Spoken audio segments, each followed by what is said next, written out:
Okay, mates, let's talk about Crocodile Dundee II. Big D's Entertainment Rankings and Reviews. Good day, mates, and welcome to Big D's Entertainment Rankings and Reviews. Surprise again. I'm Doyle, better known to you as the Big D, and this time around I'm going to review the 1988 action comedy flick Crocodile Dundee II, released by Paramount in the US and internationally this time, and by Hoyt's Distribution in Australia. Now, of course, this is the sequel to the 1986 movie, starring Paul Hogan and Linda Kozwalski, reprising their roles as the title character and Sue Charlton. This time, they're about to go up against a real threat, a Colombian drug cartel. The film was directed by John Cornell, and while it may not have been as big as its predecessor, it did quite well in some ways. Now, if you've not seen my review for the first film, click on that card. That'll take you to my review of the first movie in case you might have missed it, or if you want to see it again before we go into this, because I will fix up a playlist so you can see my reviews for the three movies. I'll give you a few more seconds before I get into the story. Okay, let's get into the story. A year has passed since the events of the first film, and Mick Crocodile Dundee and Susan Charlton, Sue for short, are living happily together in New York. Although Mick's ignorance of city life is a hazard when he attempts to continue his former lifestyle, like blast fishing in Manhattan's waters, Sue's writing has made him a popular public figure. He later goes to work for Leroy Brown, a mild-mannered stationery salesman trying to live up to his self-conceived bad guy in the streets image. While working for the DEA in Colombia, Sue's ex-husband Bob, who is mentioned but not seen in the first movie, takes photographs of a drug cartel leader's murder of an unknown person and is spotted by one of the cartel's sentries. He sends the photographs to Sue before being murdered. Colombian cartel Luis Rico, who is the leader, and his brother and top lieutenant Miguel go to New York City to retrieve the photos. The gangsters take Sue hostage, leading Mick to ask Leroy for help.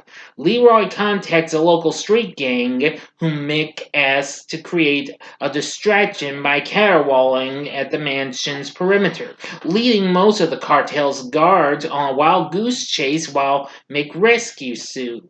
Rico goes into hiding to avoid arrest, and after his henchmen fail a subsequent attempt to kill Sue, Mick decides to take Sue to Australia to protect themselves on familiar ground. In Walkabout Creek, Mick is enthusiastically welcomed back by friends. After getting provisions, he and Sue take refuge on his personal land, named Balanga Mick, or Mick's Place. Here, Sue discovers that Mick legally owns land almost twice the size of New York State, including a gold mine.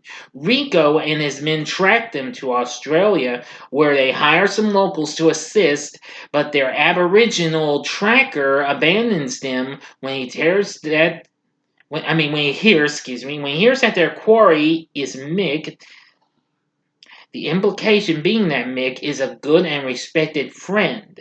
The gangsters then take Mick's friend Walter as a hostage, but Mick saves his friend by shooting Walter slightly. Alright, I'm going to go ahead and get into the final act and ending right now. So you got 5 seconds to stop this video. Go to the description box below and fast forward to the time below. If you've seen the movie already, continue on after the 5 seconds. Here we go.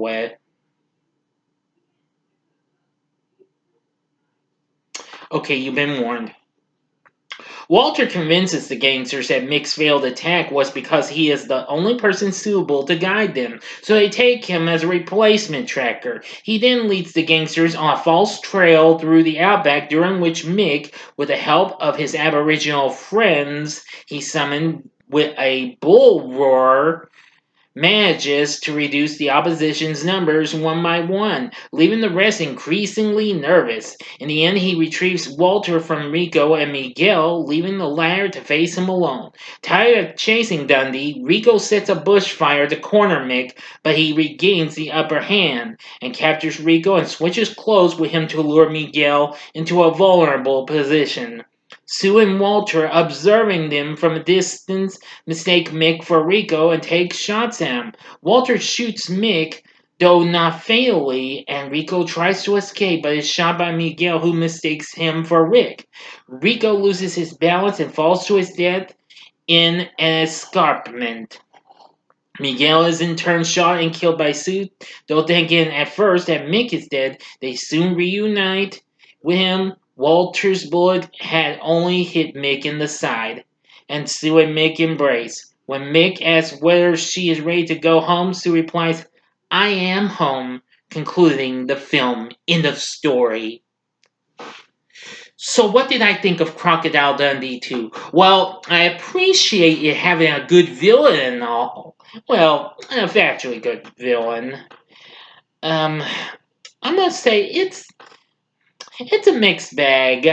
But I still think it's pretty fun in ways. This film went on to become Paramount's second highest grossing film next to Coming to America. It also had the biggest opening ever in the United Kingdom. While the film received mostly mixed reviews and what have you, it still wasn't quite as big as its predecessor. As the film went on to make $239 million worldwide. Now, of course, aside from Paul Hogan and Linda Kozwalski, we also have John Million as Walter, Hector Ubari as Luis, Juan Fernandez as Miguel, plus Charles S. Dutton as Leroy Brown, and several others. Kenneth Welsh, Stephen Root, several others.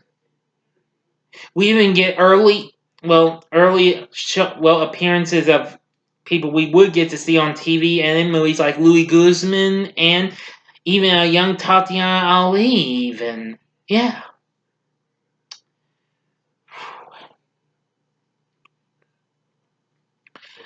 Also, the score from Peter Best, it's not too bad here, but I've only seen this maybe a time or two. And Crocodile Dundee isn't too bad. I still think some of it's pretty good and what have you, and some of it might not be. I have kind of got a little bit of memory for this, but even though I revisited that film earlier this year, but I gotta say, it's not as good as its predecessor in some ways, but it does have a few fun moments and what have you.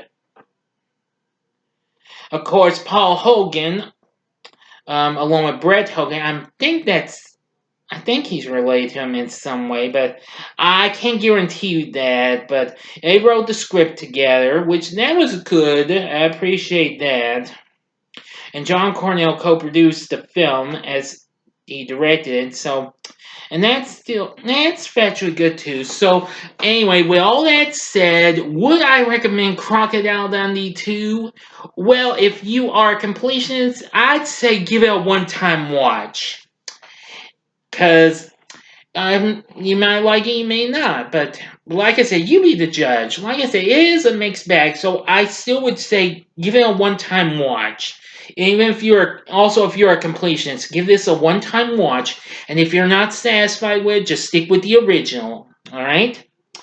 Now, of course, years later, we would see the character back again in the third film, in Crocodile Dundee in Los Angeles in 2001.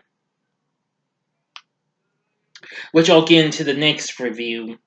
But anyway, that's all I'm going to tell you. So let me know what your thoughts are on Crocodile Dundee 2 in the comment section below. If you like this video, click the like button below, subscribe to my channel, and be a part of the Big D Nation. Join me next time when I bring to you a review of Crocodile Dundee in Los Angeles, which I was just talking about. Thanks for watching, and if you like this, you may want to consider checking out some of these other reviews I've done. In the upper left-hand corner is my review of another Paramount film, which is one I was just talking about that opened that same year, and that was Coming to America with Eddie Murphy. Or if you want, go to the upper right-hand corner and see my review for something else that might be fun and what have you, and that would be my review of Jumanji: Welcome to the Jungle, which that's a pretty fun flick and what have you. Or go to the bottom left-hand corner and see my review for a film that actually came out the same year. The original Crocodile Dundee came out in '86, and that would be Star Trek IV: The Voyage Home. And the bottom right-hand corner is the button you can click to subscribe. If you like rankings and reviews on movies, TV, music, video games, etc., then I'm your guy. Thank you for watching. Until next time, I'm the Big D saying, see ya.